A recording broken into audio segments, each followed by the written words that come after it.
We are the last session, that is lecture number 58, designing of the shear reinforcement and the bond. This lecture we are continuing for the last session. So this is the outline of the today's lecture. First of all, we are going to discuss about the objective of lecture. Then we are going to deliver the lecture. Then last we will go for the question and answer session. As usual, it is the note. Your active participation is required during the lecture so that your attendance will be considered. So objective of today's lecture is that design a shear reinforcement for a given condition, given site situation. So this is the objective of today's lecture. Now from last lecture we are starting problems regarding the designing of the shear reinforcement. I think all of you are familiar with that problem. So read this problem. Design a shear reinforcement in form of vertical stirrups and for a beam of 300 mm by 600 mm. The effective, these dimensions are the effective, and this is reinforced with the 3 numbers of bar of 20 mm diameter with the ultimate shear force of 350 kilonewton. Assume M25 concrete and Fe 415 steel. Take tau C value. Take tau C value as 0.55 Newton per mm square. So can anybody tell me how to start this problem?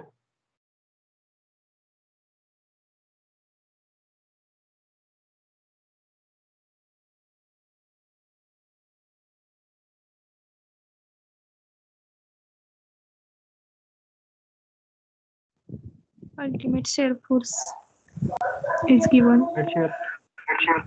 Ultimate shear force is given. So first of all, we have to find out shear stress. That is the tau C value. Tau C is equal to, what is that? Vu divided by BD. V is given 350 kilonewton. Convert this value into Newton into 10 raised to 3. Right. Divided by the effective area is also given, that is 300 by 600. And what will be the value? 1.94. 1.94 Newton per mm square. Right. Sir ते tau V झालं ना? Sorry, tau V झालं.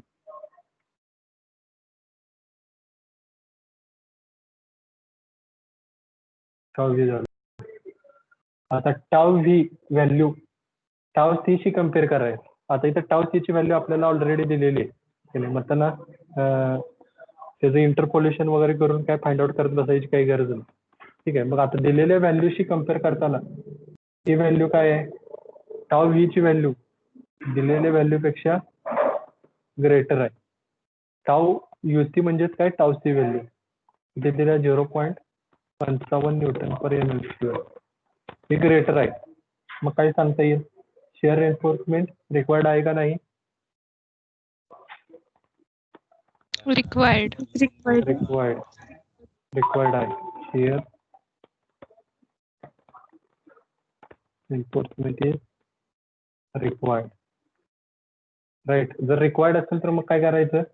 Extra share force किती लागतोय तो बघायचा. Ultimate shear stress in strip, shear force in strip म्हणजे काय? तर ऍक्च्युअल व्हीयू जो होतोय तो कॉन्क्रीटचा शेअर स्ट्रेस मधनं मायनस करायचा. शेअर फोर्स, कॉन्क्रीटचा शेअर फोर्स कसं? मग B into D. Ultimate shear force किती आहे? तर 350 into 10 raise to 3 minus tau C ची व्हॅल्यू आपल्याकडे दिलेली आहे 0.55 इंटू बी किती आहे? तर 300 आणि डी किती आहे? 600. तर टोटल व्हॅल्यू किती होत्या?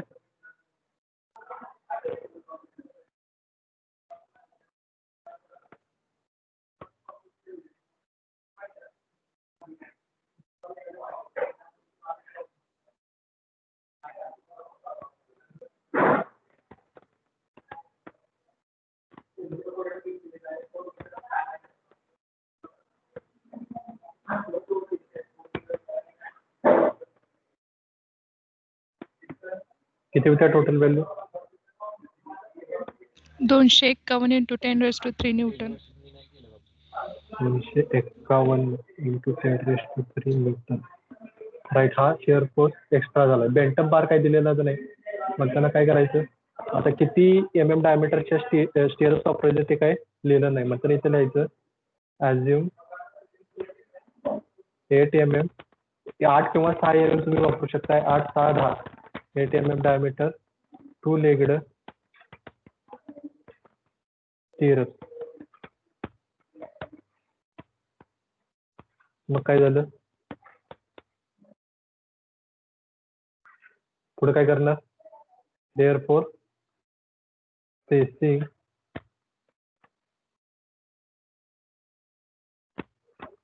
Is equal to 0.87 FY into ASV into D divided by VU.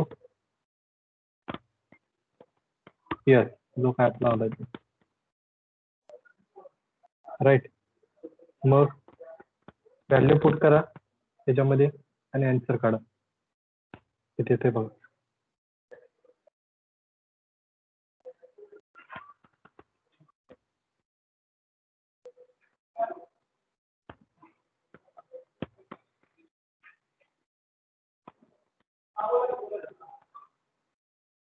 $86.76 mm. 86.76 mm.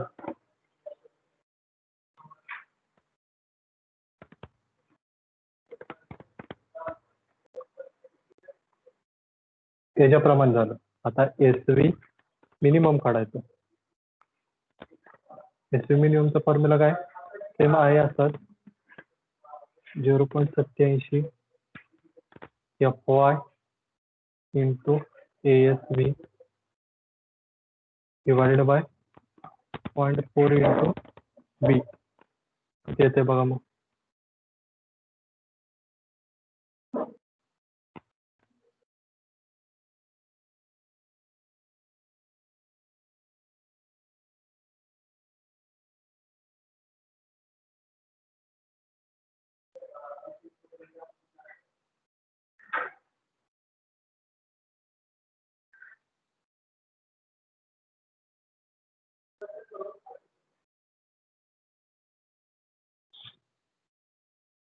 $302.47 mm. 2.47. 300 302.47.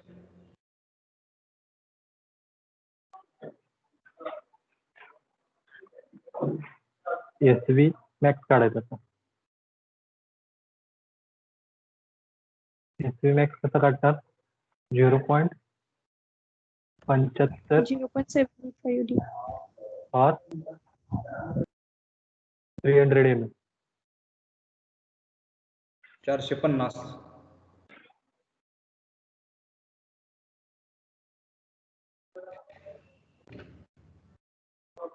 किती येते बघा मग.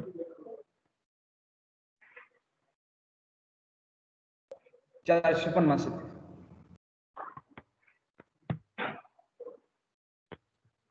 हा 450 असं येते का? आणि और 300. or 300.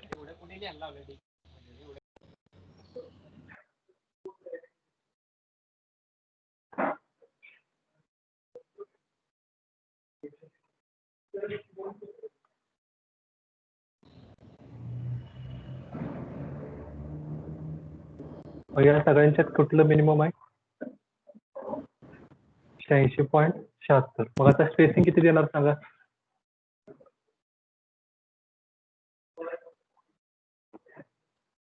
किती देणार स्पेसिंग? 85. नाही, 300 हे मिनिमम स्पेसिंग आहे. 300 पेक्षा सॉरी मॅक्झिमम. SV मिनिमम 302 आहे. ठीक आहे, त्याच्यापेक्षा 302 पेक्षा खाली जाऊन चालत नाही. आणि SV मॅक्स मॅक्झिमम स्पेसिंग किती द्यायचं आहे, तर 300 द्यायचं आहे. बरोबर आहे का? Yes sir. हा, मग या सगळ्यांच्यात कमी जरी 86 असलं तरी SV मॅक्स हे 300 आहे. पण त्यांना मिनिमम स्पेसिंग हे 300 द्यायचं आहे. आलं लक्षात? त्यांना काय म्हणायचं, प्रोव्हाइड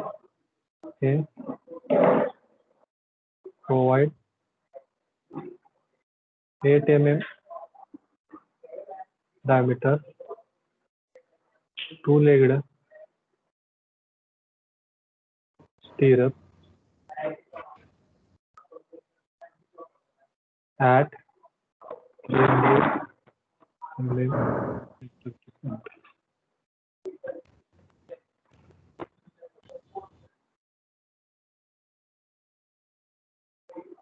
समजलं काय? Yes sir.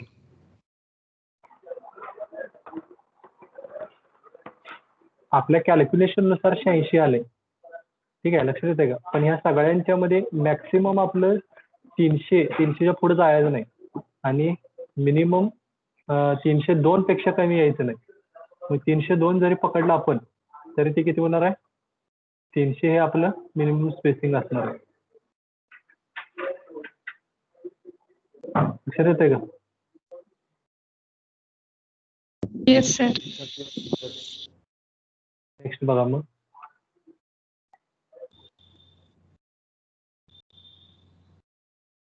Beam of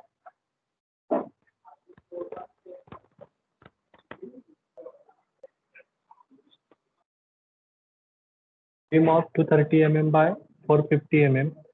Effective depth is reinforced with 4 bars of grade FE 415 is subjected to factored shear force of 147 kilonewton. Design shear reinforcement use two-legged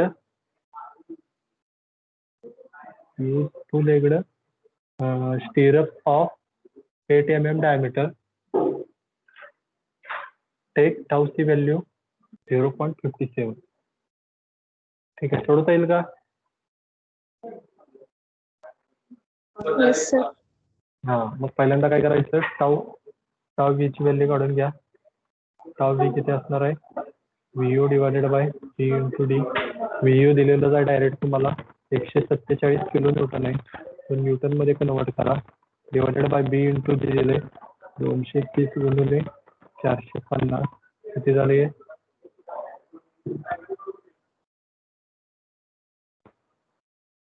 1.42. 1.40. 42.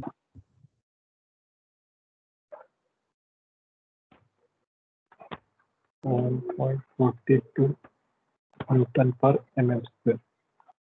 Right.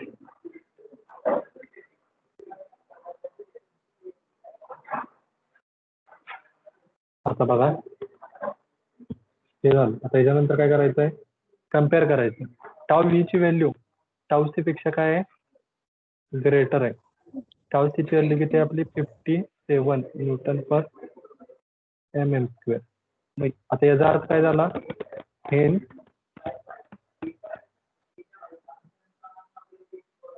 Shear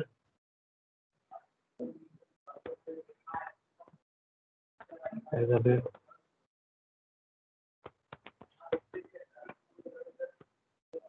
हेन शिअर reinforcement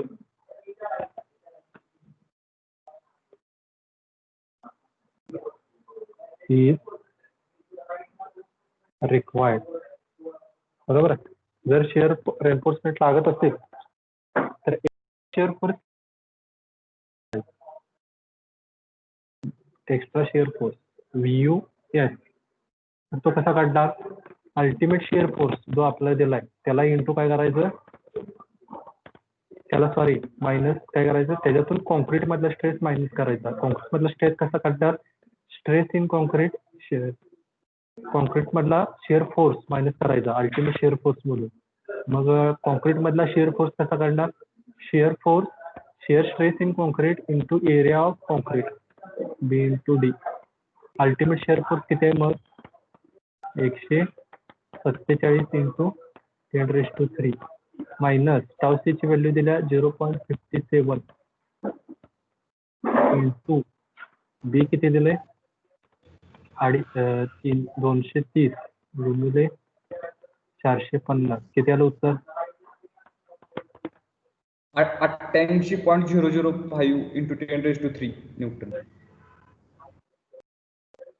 88.0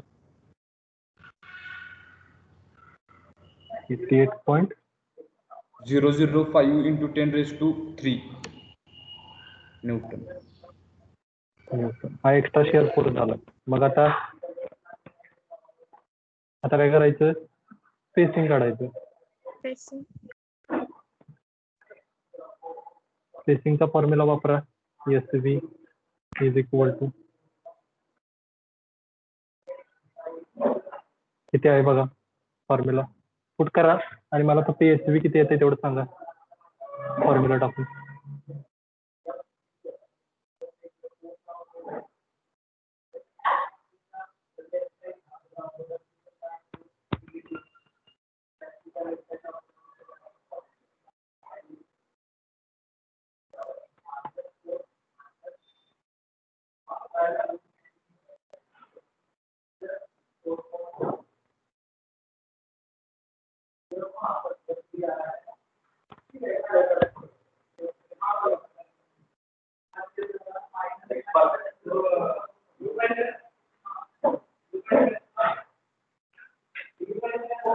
$185.59.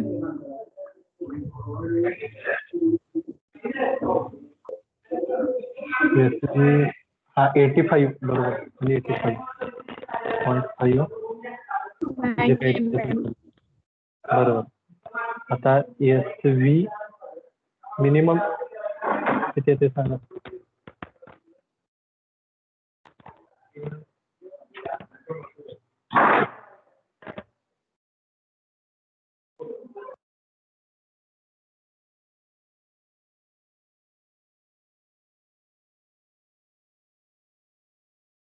$394.52.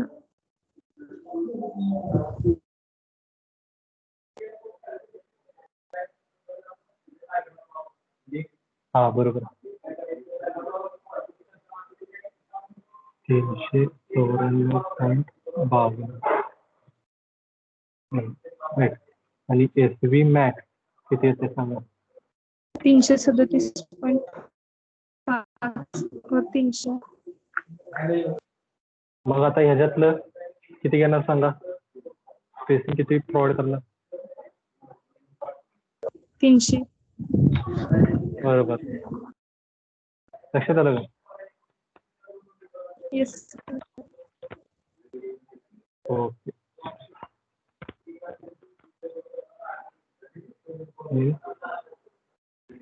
प्रोव्हाइड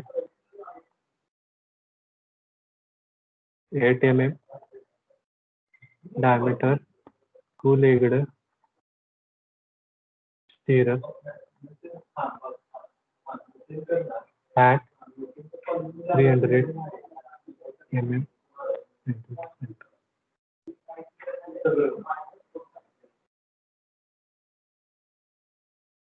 ठीक आहे. आता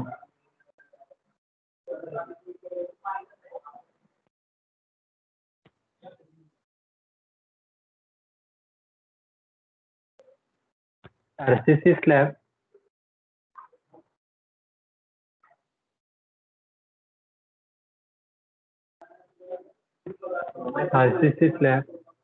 of effective depth 100 mm carries UDL of 10 kilonewton per meter on an effective span of 3.5 meters. The slab is supported on wall of 230 mm thickness. The reinforcement consists of 10 mm diameter bar at 125 mm center.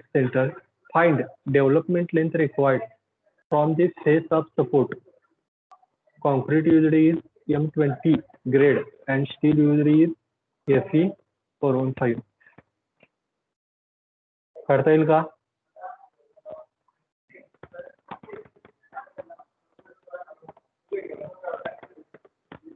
Development length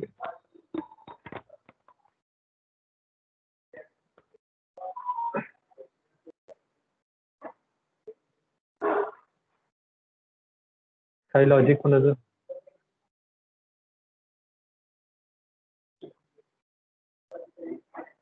ठीक आहे बघा, पहिल्यांदा काय करायचं आहे बघा.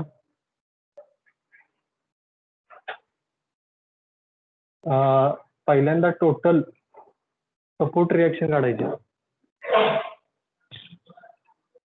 Support reaction कशी काढणार सांगा मग आता.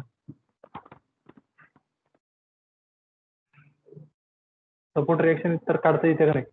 हा काय आहे, RCC slab of effective depth 100 mm carries the UDL of, एक बीम आहे, सिम्पली सपोर्टेड बीम आहे,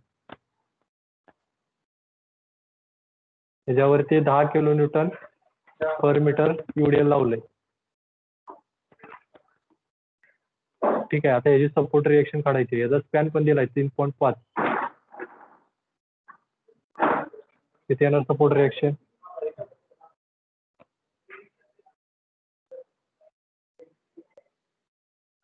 कोण सांगू शकतो? किती? 17.5. काढली UDL चा पॉइंट लोड मध्ये कन्वर्ट केला आणि ते हाफ. हा बरोबर आहे, एकदम बरोबर. म्हणजे आपण शेअर फोर्स जसा काढतोय तसाच आहे. रिएक्शन मीन शेअर फोर्स व्ही, त्याला फॉर्म्युला काय आहे, WL2/2. WL/2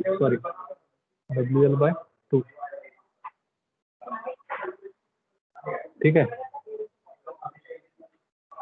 यूडीएल ला पॉइंट लोड मध्ये कन्वर्ट करायचं. यूडीएल किती आहे, 10 आहे, आणि त्याला पॉइंट लोड मध्ये कन्वर्ट करण्यासाठी इनटू स्कॅन केला आणि त्याच्या निम्म किती झालं मग हे 17.5 kN.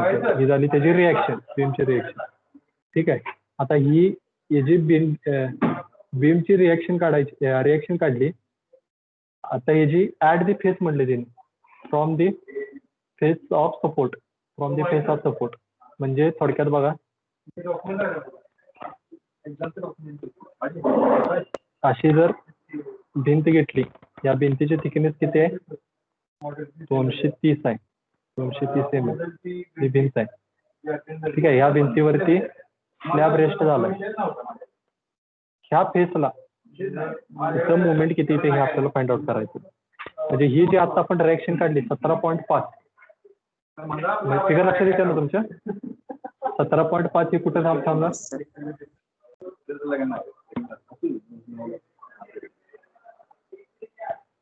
17.5 ही कुठे येणार, ह्या सपोर्ट वरती येणार ना. म्हणजे काय, ह्यो एरो म्हणजे काय, ह्या सपोर्टच्या सेंटरला. लक्षात येते का? हा, ह्या बरोबर सेंटरला इथं 17.5 kN. ह्या फेसला आता आपल्याला मुवमेंट काढायची.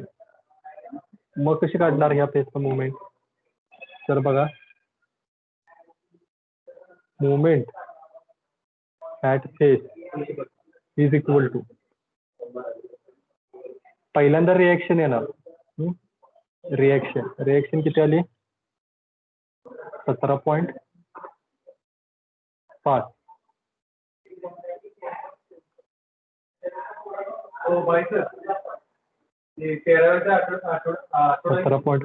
Into distance. हे 17.5 या फेस पासून किती अंतरावरती आहे. मुवमेंट म्हणजे काय, फोर्स इंटू डिस्टन्स. फोर्स घेतला, आता डिस्टन्स हे किती अंतरावरती आहे, 115.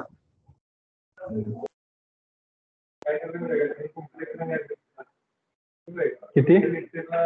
115. बरोबर आहे, हे 230च्या निम्मं 115 आहे. ठीक आहे, ही झाली ह्याची मोमेंट. आता ह्या बीमची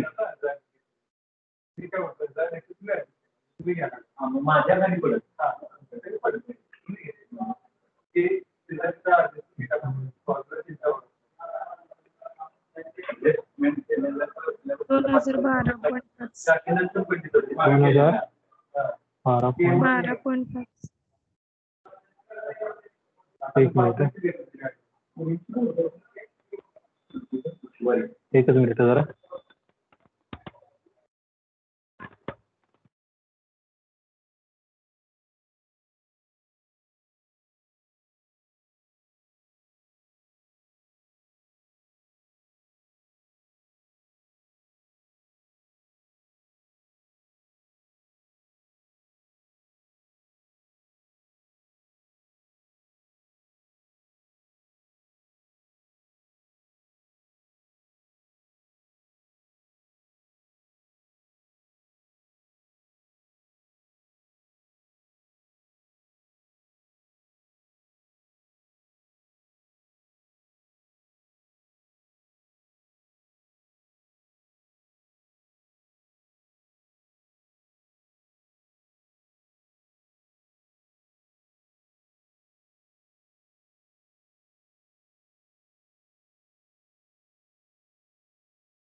हॅलो, आवाज येतोय ना? Yes sir. हा, आता हा एक फोर्स झाला 17.5. आता ह्याच्यावरती ह्या फेसवरती आणखीन कुठला फोर्स असणार आहे? ह्या बीमचा आपण काय करायला लागलोय, ह्या फेसचा आपण लेफ्ट पार्ट कन्सिडर करायला लागलो. मग एक फोर्स झाला, आणि कुठला फोर्स असणार आहे त्या फेसवरती अप्लाय होणारा?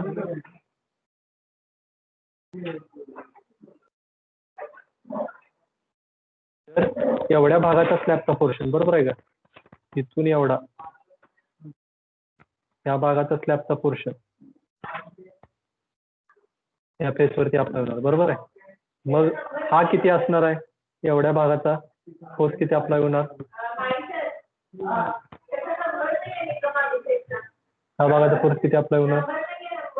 तर पहिल्यांदा हे युडीएल ची इंटेन्सिटी. आता हे झालं क्लॉकवाईज, हे काय झालं क्लॉकवाईज, आणि हा फोर्स होणार आहे तो अँटी क्लॉकवाईज होणार आहे. लक्षात येते का? आणि ही व्हॅल्यू येणार मायनस. पहिल्यांदा ह्या युडीएलची इंटेन्सिटी किती आहे? 10 इंटू त्याला पॉइंट लोड मध्ये कन्वर्ट केलं आपण, त्याचा स्पॅन किती आहे?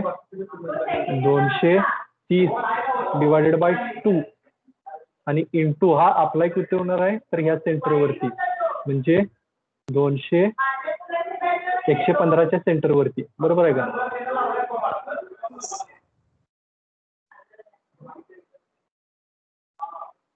बरोबर आहे ना? 115च्या सेंटरवरती. लक्षात आलं का? Yes sir. हा, करा कॅल्क्युलेशन किती आहे ते सांगा.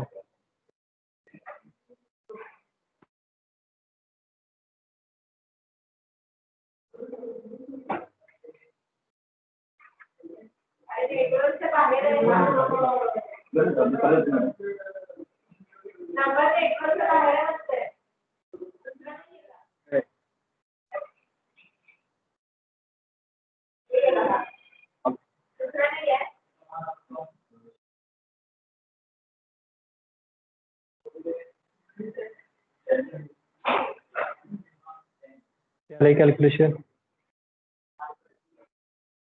सर मायनस मध्ये येते. म्हणजे काय असेल ते किती येते बघा, मायनस असतं तरी चालतं. -64.11 इंटू 10⁻³ मायनस काय इंडिकेट करते तर ते अँटी क्लॉकवाईज आहे. लक्षात मायनस 64.11 64 घेऊया आपण. युनिट काय येणार याला? सर फक्त 64. 764. 1.9 64.11 इंटू 10⁻³ बघा जरा परत एकदा चेक करा. तेवढंच येते 64.11. 64.11 इंटू 10⁻³ हा काय चुकलं सांगा, काय चुकलं जरा बरोबर काय चुकलं सांगा. हे कन्व्हर्जन राहिलंय आपलं. हे आपण काय केलंय, किलो न्यूटनचं आहे असं घेतलंय आणि हे MM चं आहे ते MM मध्ये घेतलंय. ठीक आहे, एक मिनिट जरा करेक्शन. हे आहे असं.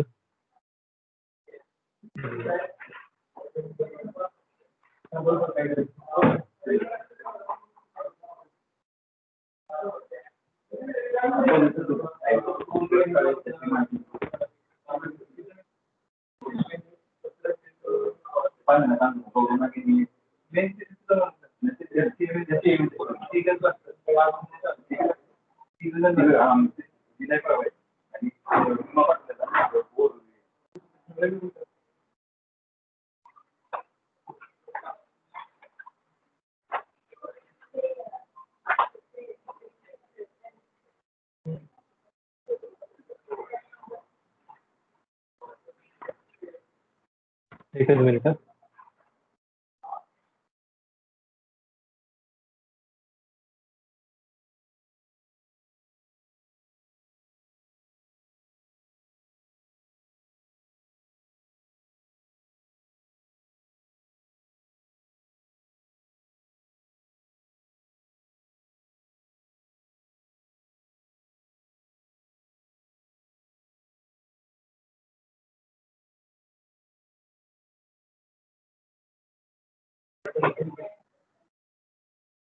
सतरा इंटू 10⁻³ इंटू डिस्टन्स किती आहे 0.23 डिवायडेड बाय 2 मायनस किती झाले 10 इंटू 10⁻³ इंटू एवढा भाग ना, एवढ्या भागावरती म्हणजे 230च्या निम्म्या भागावरती आणि इंटू किती झालं 0.230 पाहिजे आणि 0.115 डिवायडेड बाय 2 किती आलं बघा.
किती आलं 20.12 इंटू 20.12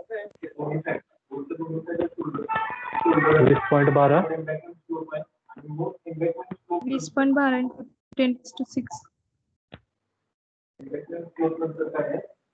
युनिट काय येणार आता याचं न्यूटन MM.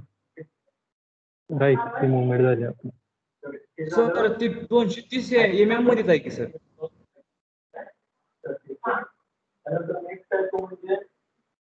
हा बरोबर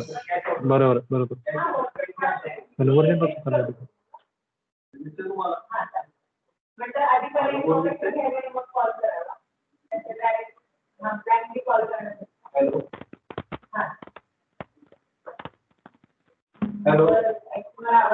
न्यूटन एम मध्ये उत्तर यायला पाहिजे. ते किती झालं 200. ते किती येणार 115. 115.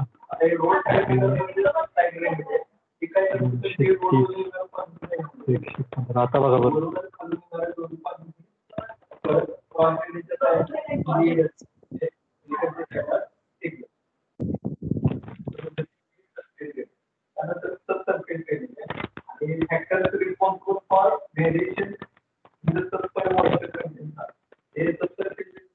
किती आलं होतं 2 into 10 raised to 3. 10 raised to 10. To 10 10. raised to 10. 10. 10 raised to 10. Sir -46 into 10 raised to 6 येते. 10 raised to 6. 17.5 into 10 raised to 3 येणार ना. हे पण किलो न्यूटन मध्ये. हा 17 बरोबर आहे बघा. 17 ही आन्सर बरोबर आहे. बघा जरा कॅल्क्युलेशन करा आणि 17च्या आसपासच यायला पाहिजे.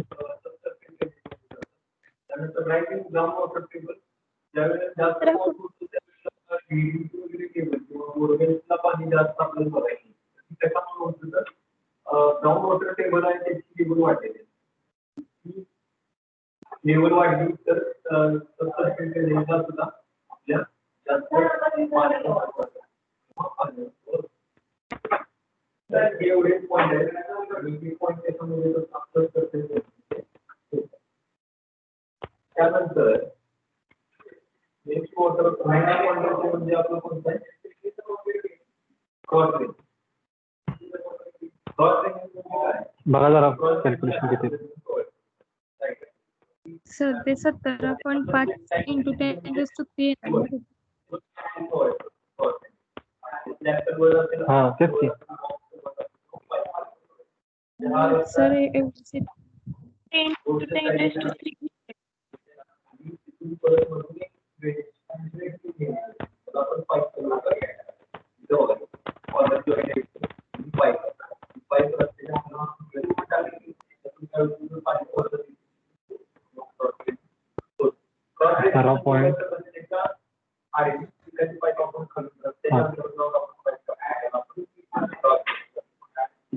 त्याच्यामध्ये कन्वर्ट केले तर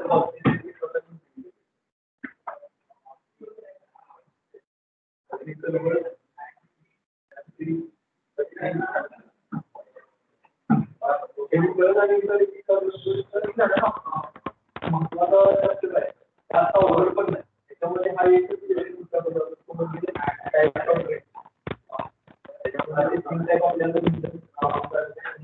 त्यातला एक कोणता तरी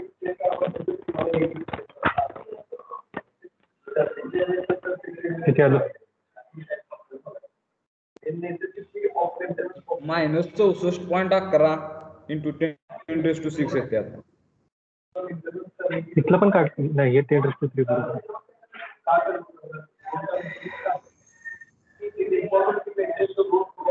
एक मिनिट हेच करू.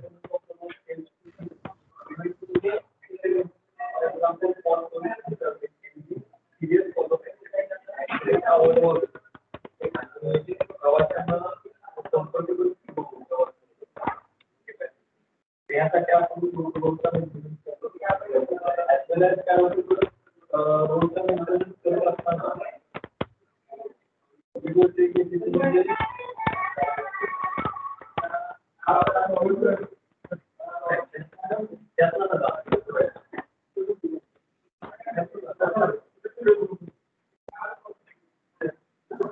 हा -64 किती म्हटलं 64.11 येते.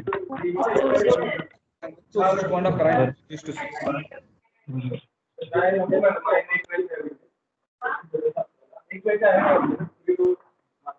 मायनस इन द सेन्स ते काय इंडिकेट करते तर अँटी क्लॉकवाईज इंडिकेट करते.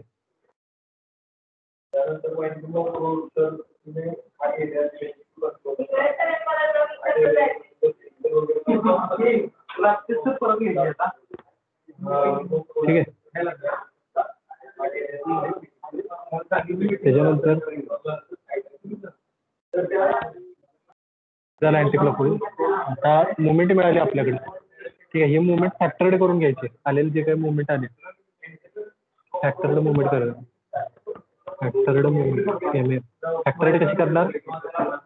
64.11 इंटू 1.5 किती झालं?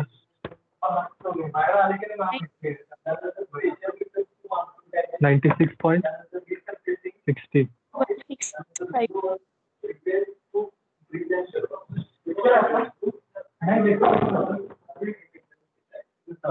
बरोबर आहे का?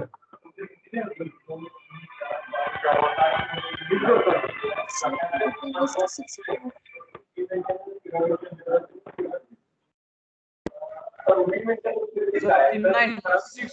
96.16 into 10 raised to 6 येते.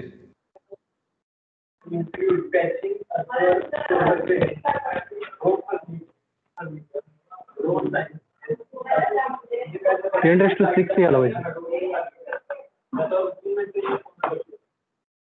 10 रेस टू 6 येते का? होय सर. हा मग बरोबर. हो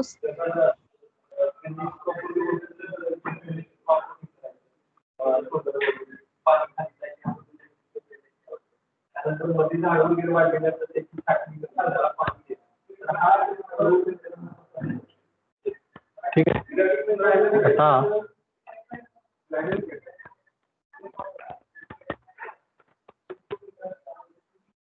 मॉडिफिकेशन सॉरी फॅक्टर्ड काढलं. आता स्टील किती प्रोव्हाइड करायला लागते पर म्हणजे बेंटअप बार प्रोव्हाइड करा म्हणून सांगितले. Find the development plane. ठीक आहे, मग एका मीटर मागं ठीक आहे किती आपल्याला स्टील प्रोव्हाइड करायला लागते हे फाइंड आउट करायचं.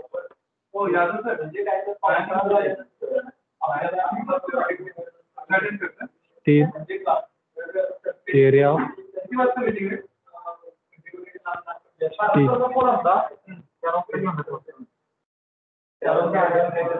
रिक्वायर्ड पर मीटर. कसं काढणार आहे?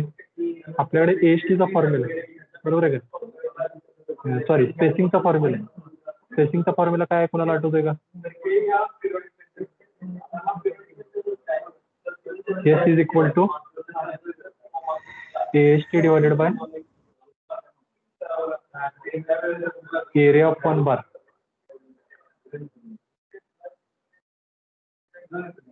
बरोबर आहे का? 1000 into AST upon area.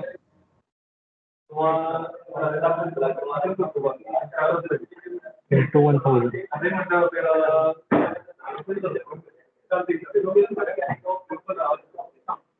बरोबर आहे. सॉरी AST खाली पाहिजे आणि area of one bar.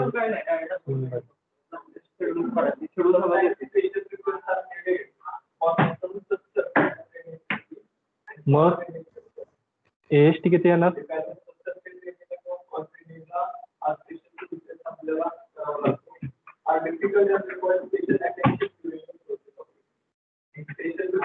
AST किती येणार?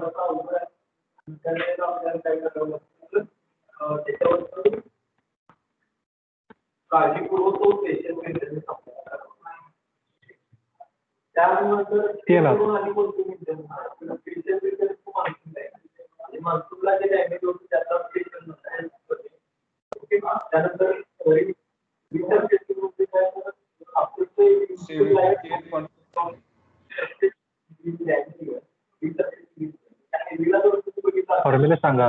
AST इज इक्वल टू काय झालं? 73.53.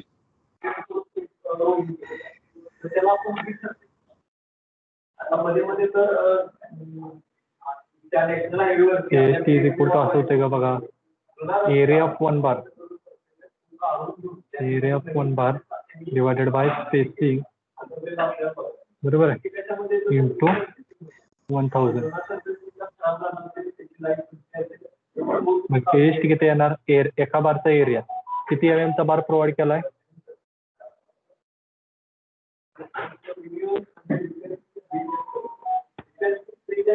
किती MM चा बार प्रोव्हाइड केलाय? 10 mm. 10 mm चा बार प्रोव्हाइड केला, बरोबर आहे. म्हणजे 5/4 इंटू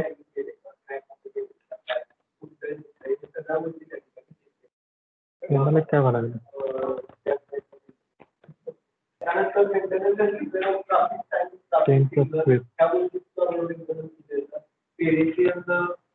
डिवायडेड बाय स्पेसिंग किती आहे 120. इंटू 1000. मग AST किती आला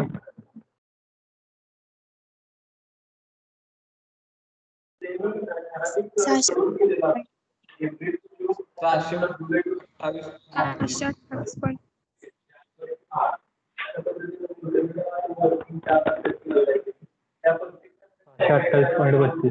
एवढा एरिया आला. तर त्याचा काय करायचं आहे अल्टरनेट बेंटअप बार आपण प्रोव्हाइड करायचा आहे. ठीक आहे, काय त्यांनी लिहिलेलं नाही तर फक्त अज्युम करायचं, नाही अज्युम केलं तरी सगळं चालतंय, फक्त आहे तेवढा एरिया घ्यायला लागतो. ठीक आहे, मात्र इथं शक्यतो अज्युम करा. अज्युमिंग अल्टरनेट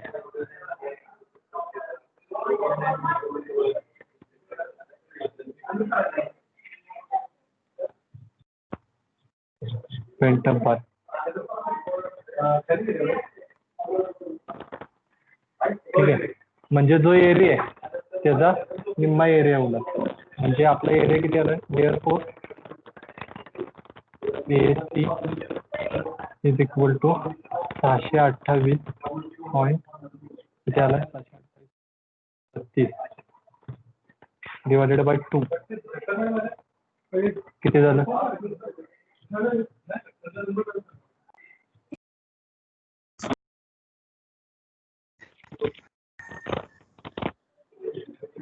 ठीक आहे. मग आता अज्युमिंग बॅलन्स्ड सेक्शन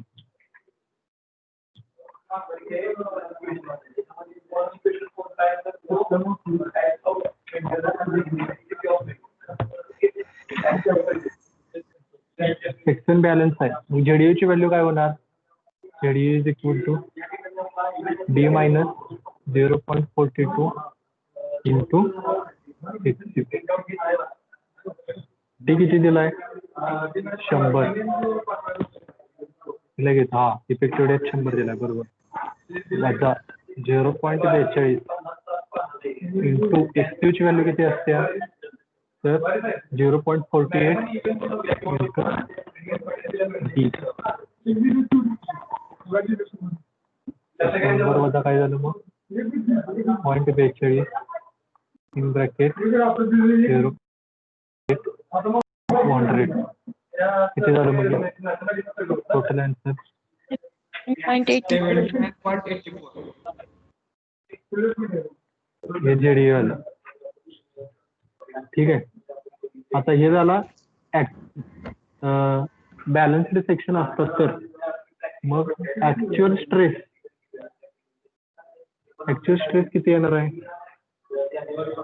मग ते फाइंड आउट करण्यासाठी to find actual stress in steel equate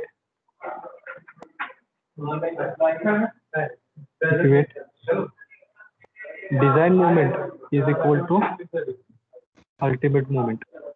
design moment कशी काढतोय मग आपण त्याचा एक फॉर्म्युला आहे 0.87 FY into AST into ZU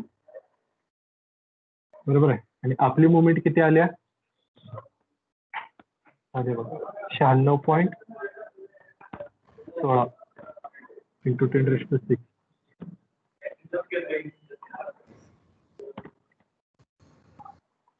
बरोबर. मग आता याच्यामध्ये व्हॅल्यू पुट करा 0.87 इंटू FY किती आहे 415 वाटतं मला. सॉरी ही FY ऍक्च्युअल काढायचं आहे. ठीक आहे, ऍक्च्युअल स्ट्रेस इन स्टील काढायचं आहे म्हणजे FY आहे तसं राहिलं. AST किती येणार 5/4 इंटू 10 स्क्वेअर इंटू ZU वरती काढलाय आपण 79.84 इज इक्वल टू 96.1 इंटू 10⁻6. आता FY ची किंमत किती येते बघा.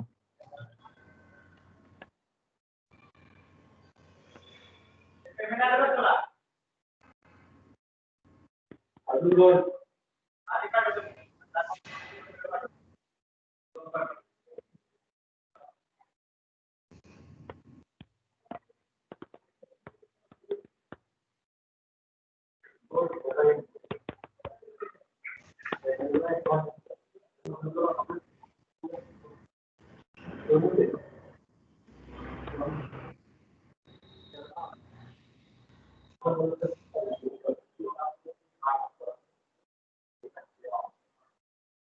किती आली FY ची व्हॅल्यू. 17.62 into 10⁻3.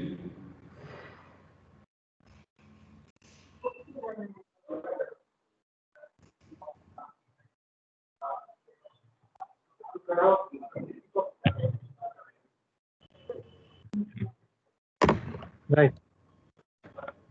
हे झाला ऍक्च्युअल FY ची व्हॅल्यू. ठीक आहे. आता डेव्हलपमेंट टेस्ट काढायची. आता मेन फॉर्म्युला आला बघा लक्षात. देअरफोर नाव डेव्हलपमेंट लेंथचा फॉर्म्युला काय बघा 0.87 FY into diameter of bar divided by 4 into tau BD. ठीक आहे. 0.87 आहे तसं ठेवा. FY ऍक्च्युअल जे आता आपण फाइंड आउट केलं FY पेपरमध्ये दिलेलं असते, पण हे बऱ्यापैकी प्रॉब्लेमला काय सांगितलं बघा हे रिक्वायर्ड फ्रॉम द फेस हा शब्द आला इथं म्हणताना एवढं सगळं केलं. ठीक आहे. नसेल तर डायरेक्टली ऍक्च्युअली ह्या आधीच्या स्टेप नसतात पेपरमध्ये. एक्स्ट्रा प्रॉब्लेम आहे. डायरेक्टली FY ची व्हॅल्यू ही घ्यायची असते. ठीक आहे. आणि मग सोडवायचं. आता बघा FY आपले ऍक्च्युअल आले 17.62 इंटू 10⁻³ इंटू डायमीटर ऑफ बार 10 आहे डिवायडेड बाय 4. आता टाउ BD ची व्हॅल्यू काय करायची आहे तर टाउ BD साठी IS कोड मध्ये टेबल दिलेला असतोय.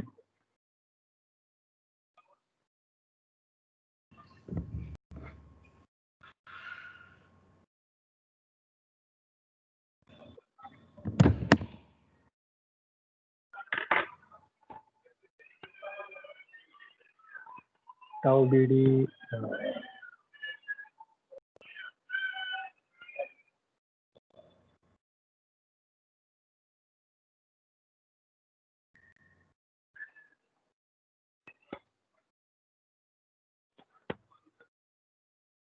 IS कोड दिसतोय का.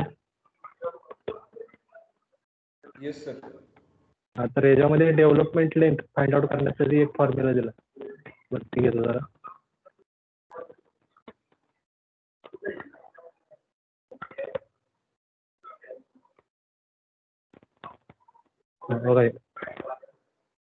Diameter of bar into sigma S divided by 4 into tau BD.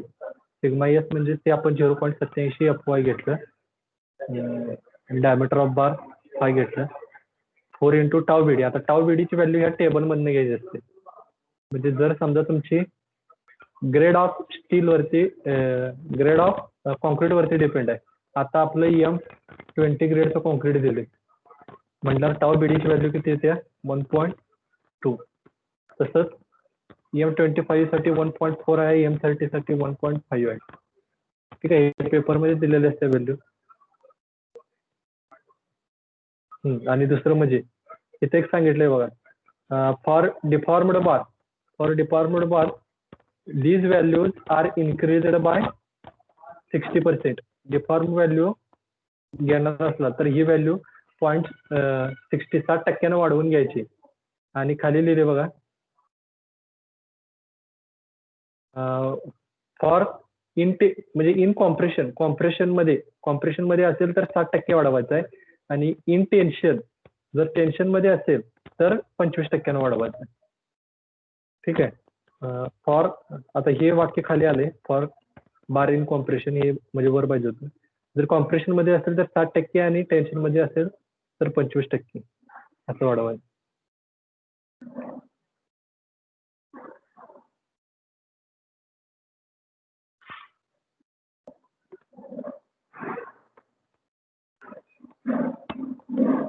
ठीक आहे. मग आता आपल्या ह्याच्यानुसार M20 ची व्हॅल्यू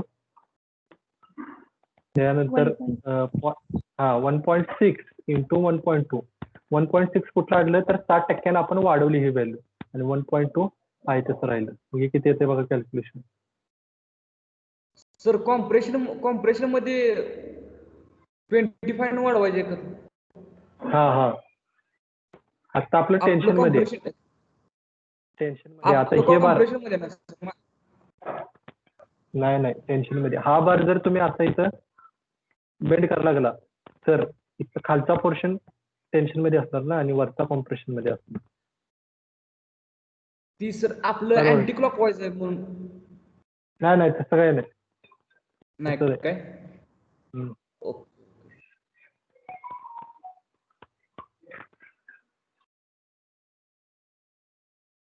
किती आलं बघा.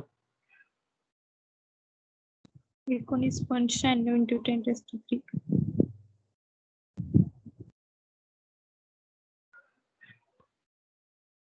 19.96 into 10⁻³ mm एवढी ही तुमची डेव्हलपमेंट लेंथ आली. ठीक आहे. ही कॅल्क्युलेशन प्रमाणे ही एवढी डेव्हलपमेंट लेंथ आली आणि त्याच्यामध्ये आता हे ऍक्च्युली उत्तर आलेलं आहे, पण अजून जर पुढे जायचं असेल तर ही बार आली इथून इथपर्यंत. 1 मिनिट हे सगळं मोकळं करतो आपण.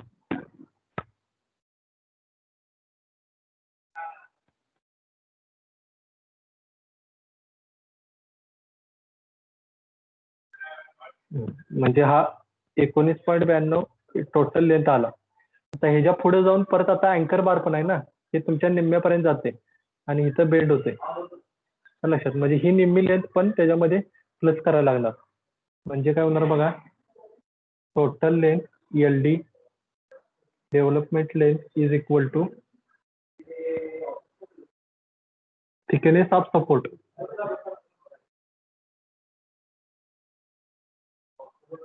प्लस हे आता आलेलं आपलं उत्तर म्हणजे हे वरचं घेऊया आपण 19.96 इंटू 10⁻³ प्लस काय होणार कव्हर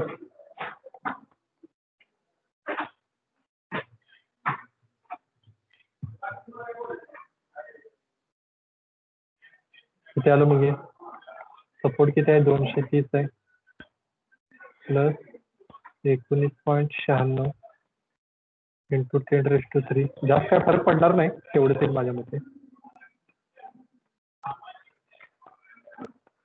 प्लस कव्हर किती आहे, कव्हर 25 mm अजून करा. किती आलं बघा.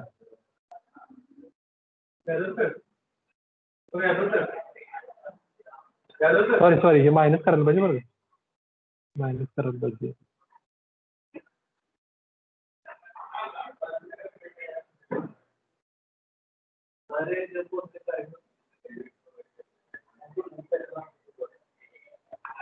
किती आलं.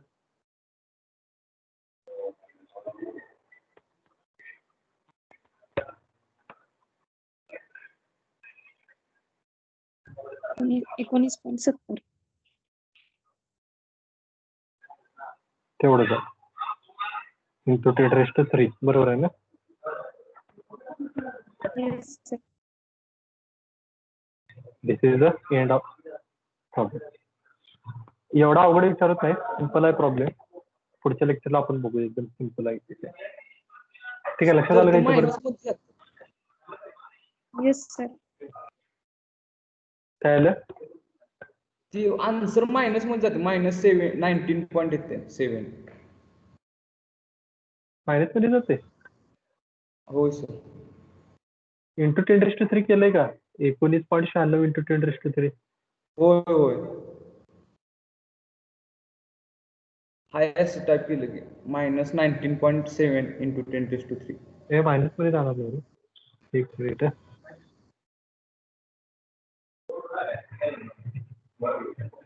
230 वजा 19.3 होय. ठीक आहे, मायनस मध्ये लिहा मग मायनस टाक. जाणार नाही कसं काय जात, काहीतरी कॅल्क्युलेशन चुकायला लागलं बघ. मागापासून मुवमेंट चालू केल्यापासून चुकायला लागलं. बरं, दुसरी काय शंका आहे का?